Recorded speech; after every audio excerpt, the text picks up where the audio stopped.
Am I living? Oh, what a funny thing to say. But your mama always said, look up into the sky, find the sun on a cloudy day, on a cloudy day. Your mama always said, look up into the sky, find the sun on a cloudy day, on a cloudy day. Your mama always said, look up. Why don't we talk a bit about where we've come from, our culture? Oof. Huh? I'll get the, let me get the olives. All I'll right, get the piano accordion. done. We'll see you in a minute. Welcome to another episode of Livin with Vince Fusco and Nancy Timpano, a podcast about life. La vita. La vita bella. La vita bella. And speaking of la vita bella, why don't we just talk about our backgrounds? We do both come from Italian backgrounds. Listen, we're wogs and we're Absolutely. absolutely. I'm a first gen. You're a first gen Aussie. Yep. And what a time to be alive, Nance. You know, we were just talking about it earlier before we started recording, how the cultural aspects of our life and upbringing is such a big part of who we are, Yep. but also our communities. Yep. My parents migrated here, my dad in like mid-60s, my mum just before the 60s. She was quite young when she came. She was 4. So she was like 56, actually, 1956 she came. Yeah. But, you know, I look around at our community here and it wasn't that long ago that it was still like farmlands and stuff. Yeah. It was really built by the hands of our ancestors and our families. Yep. And we touched on in our intro how sometimes, like, look, I wouldn't change my upbringing for the world, but there has been moments that it's been to our detriment. Oh, yeah. Some moments. As a performer, when you looked at... Not even and as a sort of, performer. you know, get a real job, all of those things that we've touched on before. 100%. There's been moments that, you know, but it's just the way our parents were brought up and then they instilled that in Yes. us. But then as the generations come along, we're getting stronger and stronger and we're standing up for ourselves and we're doing what we love. Yeah, not only that, but I think we're understanding more about like the time. Like you said, you know, it impacted us as performers, like sometimes, not even as a performer, like just life. Those Yeah. little things that you would find, like going to school with a panino with a frittata in it, and you'd have to explain to people this is an omelette in a roll, and they'd be like, but why have you got an omelette in a roll? What is that? Cold And you go, pizza, "It's but minestrone." homemade pizza, none of these.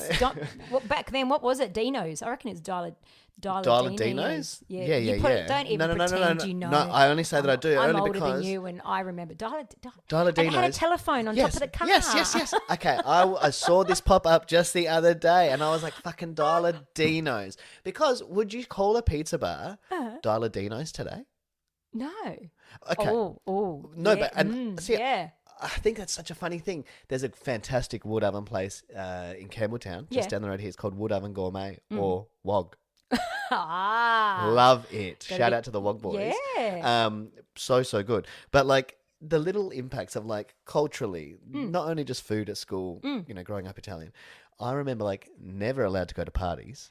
Never allowed You're to a go. boy. Me. Okay, yeah, different for you. Yeah, true, don't true. I had even. 3 sisters. Yeah. So again, our upbringings would have been very different. Yeah. And they're a little bit older as well. So Yep.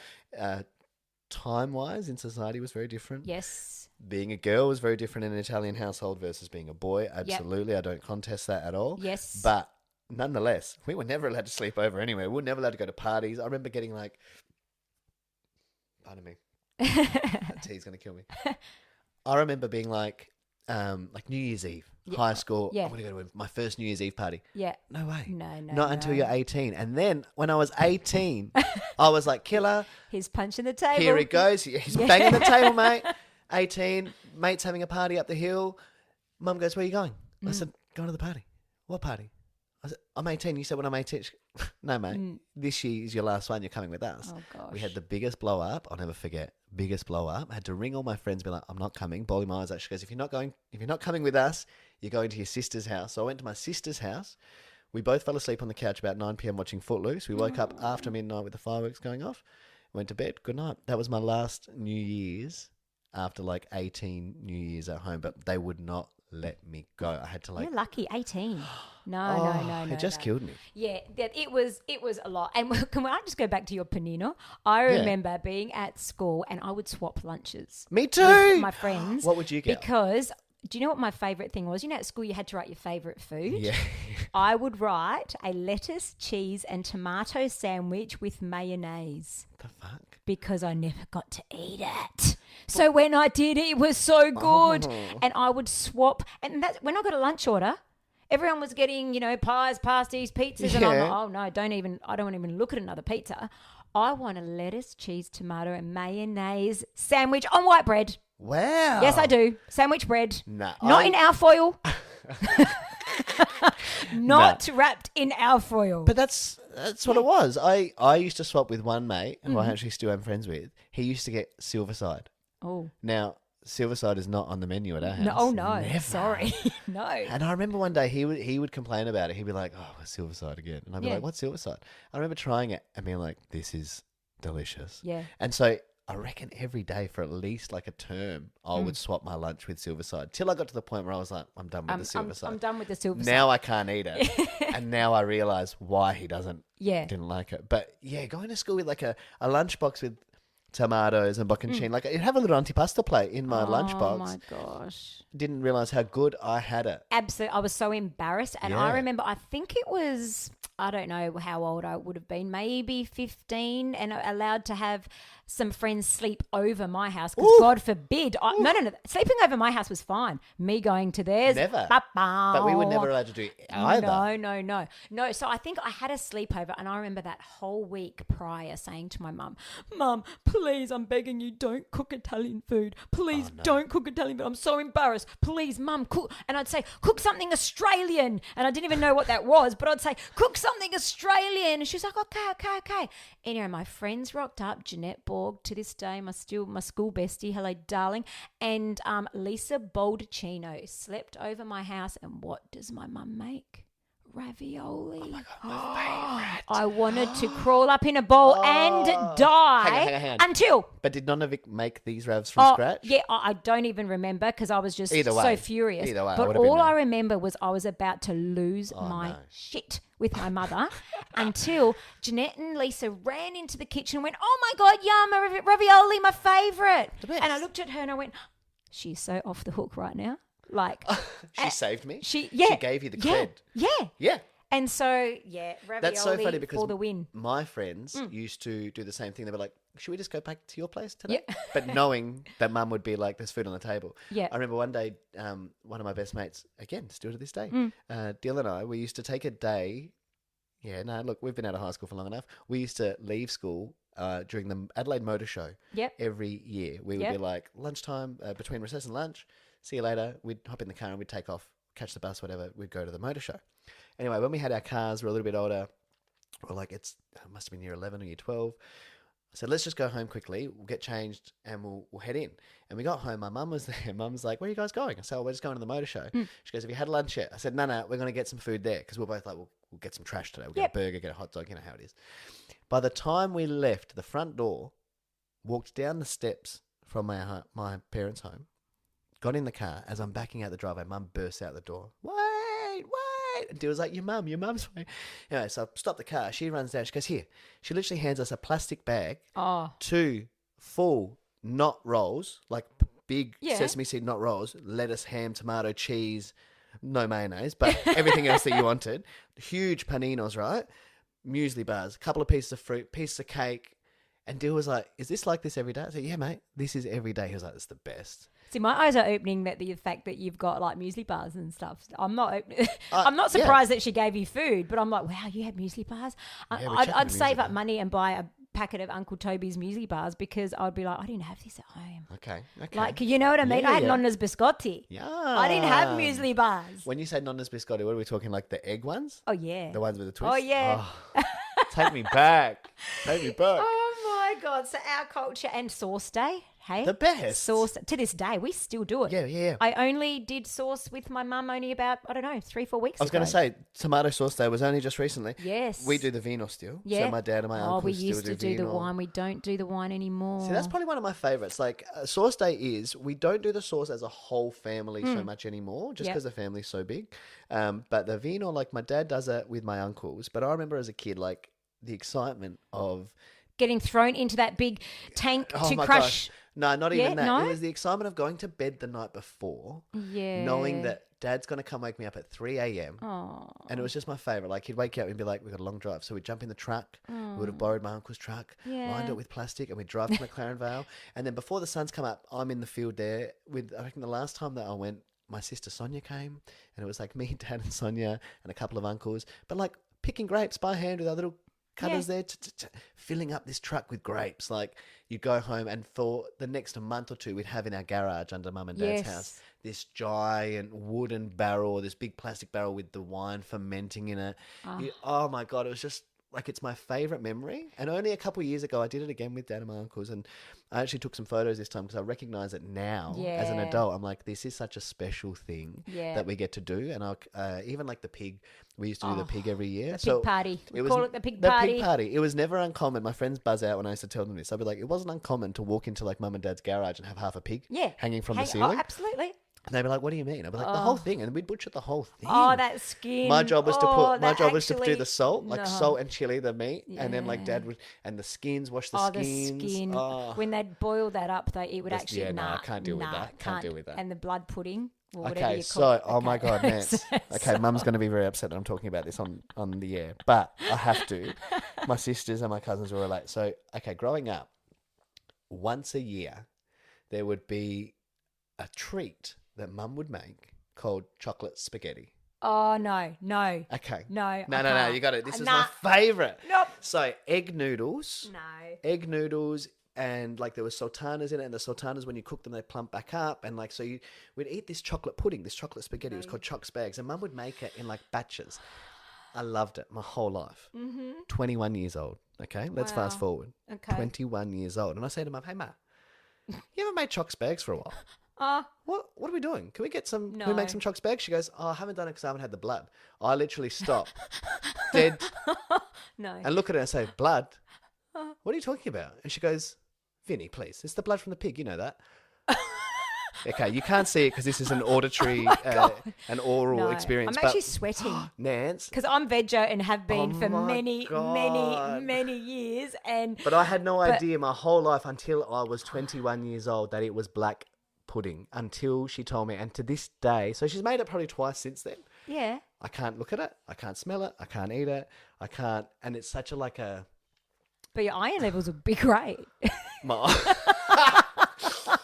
iron levels will be good. The red blood count's great. Gosh. Black pudding, choc spags. And look, if you didn't tell me, I'd be all for it still. But I love it. I do miss. I miss Pig Day though, the pig party, because I love the capicola. I love the prosciutto. I loved nothing of that. I loved everyone getting together. That's what I loved. Absolutely. And it's funny because those are the things, like I said to Dad, probably like last year, I was like, next time you do the pig, let me know. Yeah. Because now as an adult, Yeah. these are things that I want to learn. Yep. I'm not a butcher. I'm not handy with a knife. I'm not handy with any power tools or anything. But I want to learn these things because, you know, once they pass on, I know. that's the part of our culture that we are going to lose. And like, I want my kids to be able to see that and experience that. It's such an important thing. You know how we're saying about like antipasto platters in our lunchbox? We didn't even realize how good it is. Now, my kids, please, they get bocconcini, they get caprese salad for lunch. Like, these kids live like kings. And we're talking about like now sourdough is like fancy. Little did I realise we got sourdough growing up Every night. because the homemade bread on the weekends, our wood ovens, like wood oven pizza now is a delicacy and whatever, but that's what we grew up with in our backyard. 100%. Like You didn't grow up with 3 kitchens? That's what I'd say to my friends. Like, which kitchen are you in? I'm in the downstairs kitchen. I'm in the garage. Oh, that's another topic. My mother has recently sold the family home, the Adelaide family home, of 38 years she's been in that house. And we've got the kitchen in the shed where she does, and now she's downsizing to a small unit, and I think she's going to struggle. She's going to struggle, Where and will we she are do the frying? reassuring her that we will continue this in one of our houses. Yeah.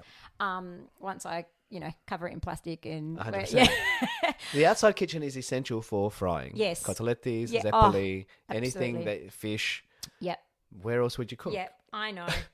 Lots of things. I don't know about you, but did you ever have, I don't know, just bless my mother. She has so many, I could have a whole episode on my mum. I say. Do you know when I moved out, I lived in a unit on my own, prior to, relationships and stuff. And I had an answering machine because, Yeah. answering machine. So I would come home from work and I'd hit play and my mum's message would go something like this. Nah. Nah. Nah. You Nancy, how are you? And she'd wait for the reply. Bless. And Nancy, you good? She'd go like this. That's You so good? cute, though. Anyway, I just ring. You call me when you get home. Or, Beautiful. but she's waited for the reply well, along what if the you're way. there? What if you're listening? What if you're screening your calls? But so many times I'd get home and I'm going, you don't understand. Or the other thing, she'd call me on the landline yeah. because we didn't have mobiles Mm-hmm. and she'd go, you home? Where do you think I'm going to be, Ma? Like maybe she preempted mobiles before they existed. Maybe. She'd ring me. She'd go, "Nan, you home?" That's so I go, cute. "Ma, I'm home because the phone's connected to the wall Yeah. and I'm answering it. So I'm home." People might not know what a landline is these days. Oh gosh, bless them though. Where would we be without them Where and our would we be? upbringing? Unbelievable. So much to talk about. with So that much to culture. talk about. And look, The such Italian a. festivals. Do you remember Carnivale in the Oh park? yes. I've got a suit upstairs that Mum just brought back to me Yeah. because she thinks for some reason I would fit it Yeah. when I was 5. Give it to the boys, she reckons. Rusty brown suit that we got from, oh my God, what was the name of, you might not know it because you're a West Sider. No. I'm the West Sider now. I was a northern suburbs girl. Oh my God, that's right, you're Paraka. Of course, I beg your pardon. The shop at, and I can't even think of its name now, it eludes me and I always remember it. Give me more. I'll help you. It's not Piccolini, not Bambini. Give me more. Bimbi, not Bimbi. Before Bimbi in Newton, Oh, okay. near the so- Charcoal Chicken Shop, there was a Okay. shop that used to sell like all your pisciadoris and clothes for christenings and baptisms. Oh yeah. Okay. I think it was Okay. like Bimbi and I don't know, something like that. Okay. I'll find it and I'll cut it in here. Anyway, got a rusty brown coloured suit. I was 5 years old. It was my first time performing at Carnivale on the main stage. Wow.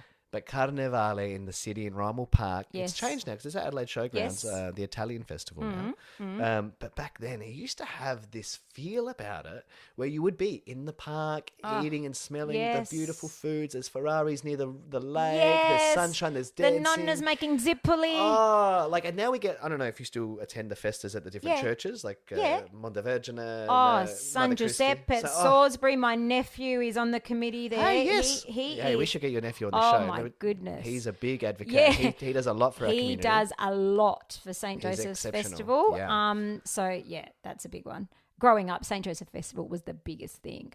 And that's where, I got to see boys and stuff. Yeah, we like used to cute go boys. get a plate of pasta and a pizza and go to the Oval. Yeah. Just hang out with the girls. Oh my God, St. Joseph's Festival. Unbelievable. Wow. And I wouldn't change it for the world now, but it came with its drawbacks sometimes. And those drawbacks were only like those social things that at the time growing up were hard. Yeah. And I'm sure everybody does have hard things at home. Mum Yep. and dad don't want to let me do this, do that. Yep. I just remember it was harder to explain it to my Aussie mates. Oh. Just to be like, but they don't let me do that. And they'd be like, but why? And at the time, there is no answer. Yeah. Now, as a parent, I'm like, yeah, I get it. Yeah. No, it was hard. I remember I stopped being invited to birthday parties. Yeah, me too. And I was cut and I'd think, wow, they're having a birthday party and I'm not even invited. And I knew I wouldn't be allowed to go. Yeah. But the fact that I stopped being invited, and I remember a comment being thrown out once where, oh, she's not invited because she won't come anyway. And I'm like, no, I won't come. But wow, you've taken away that thing. And, and a lot of people know that, like, we lost dad. I lost my dad at 13. Yeah. So mum, like, if the doors weren't locked anyway, once we lost dad, the hatches were bolted down. And she was just fearful of letting us do anything. Yeah. So I remember that being hard, and probably it was where my dancing helped a little bit because I was dancing and doing shows. That helped me get out a little bit more. But had I not been involved in dance and music and theatre and all of that, I probably would have been under lock and key for a lot longer. Just to finish off, I guess, like this thought with under lock and key and parents like that. My dad famously would always wait for us. So we're both one of 5. Yes. You and I both. And like dad would wait. He would sit on the couch, TV on, and wait until everyone was home before he would go to bed, which is such a beautiful thing. Yep. Like, I love that. I used to love coming home at midnight was the curfew at the time. Then it became 1 p.m. or 1 a.m. And like you'd come home and dad would be there and he'd always be like, okay, check the house. Everyone's asleep. Turn off the TV. Everyone goes to bed. no matter what time of night you got home, he would say, quest'ora arriva a casa, Yeah. right? Which means, loosely translated, this is the time you come home. Yep. I remember one night coming home about 9:30, he was asleep on the couch, but just he hears the door and immediately that response, quest'ora arriva a casa. But it was 9:30. It was 9:30. Hang on. TV's watching you, mate. That's what he used to say. TV's watching me. Go to bed. But like just the best. It's those little moments that, we take for granted in life sometimes. So Yeah. if you've got your parents around, if you've got some of these memories that you think of, call them up. Give him a Yeah. call. It's funny, now that I call my dad, he never calls me, but if I call him, first thing he always says, Kedich. Kedich. Oh my gosh. You know what my mum still does? Because we've got mobile phones. Yeah. And she'll ring and it might be at the other side of the house or I might just miss the call. And then I'll call her back and say, hi, Ma. And she goes, oh, you're not home. Whereas before you were home with But now I can be out. I said, Mum, I just because I just called you. I missed your call. That's why I'm calling you back. But she can't comprehend. So she mustn't think, okay, she didn't answer. She mustn't be home. It's embedded in her brain. the landline. Bless her. Bless her. But Love she never it. got it when it was a landline. Hey, listen, this is what the world has done. This is technology, moves fast. Love you, Mama. Oh, guys, call your family. Tell them you love them. This is Am I Livin. living? See you next episode. See you soon. Oh, what a funny thing to say. But your mama always said